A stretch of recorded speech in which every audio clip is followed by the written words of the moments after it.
Mymensingh city কর্পোরেশনের মশক নিধনে crush programme চালু থাকলেও মশার উপদ্রব থেকে রক্ষা পাচ্ছে না নগরবাসী। পরিস্থিতি এতটা ভয়াবহ হবে তা উপলব্ধি করতে পারেননি কেউ। ময়মনসিংহ মেডিকেল কলেজ হাসপাতালে ডেঙ্গু ওয়ার্ডের 24টি শয্যার বিপরীতে প্রতিদিনই প্রায় 3 গুণ রোগী চিকিৎসা নিচ্ছেন। প্রশ্ন উঠেছে যে মশা নিধনে মেলাথিয়ন ব্যবহার এবং এর কার্যকারিতা নিয়ে অনেকে বলছেন শুধু কেরোসিন ঢেলে মশক অভিযান চলছে। তবে ময়মনসিংহবাসী মনে করেন মশা নিধনে শুধুমাত্র একটি পদ্ধতিতে কাজ না করে পরিচ্ছন্নতা অভিযান ও সচেতনতা বৃদ্ধির পাশাপাশি আধুনিক ও সমন্বিত পদ্ধতি অবলম্বন করা প্রয়োজন।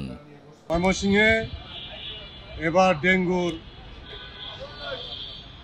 মহামারী লেগেছে বলা চলে, কারণ প্রতিদিন ডেঙ্গুতে আক্রান্ত হচ্ছে মানুষ এবং মৃত্যু হয়েছে অনেক।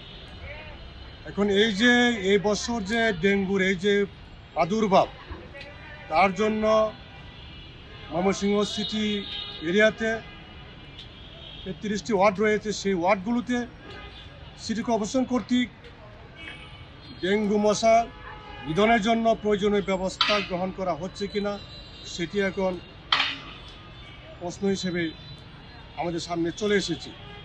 ময়মনসিংহ সিটি কর্পোরেশনের প্রধান স্বাস্থ্য কর্মকর্তা ডাক্তার এইচ.কে. দেবনাথ বলেন, সারা দেশের নেই ময়মনসিংহ ডেঙ্গু রোগীর প্রকোপ বেড়েছে এবং বিশেষ করে ময়মনসিংহ শহরের নতুন বাজার বা অন্যান্য রোডে সংক্রমণ একটু বেশি।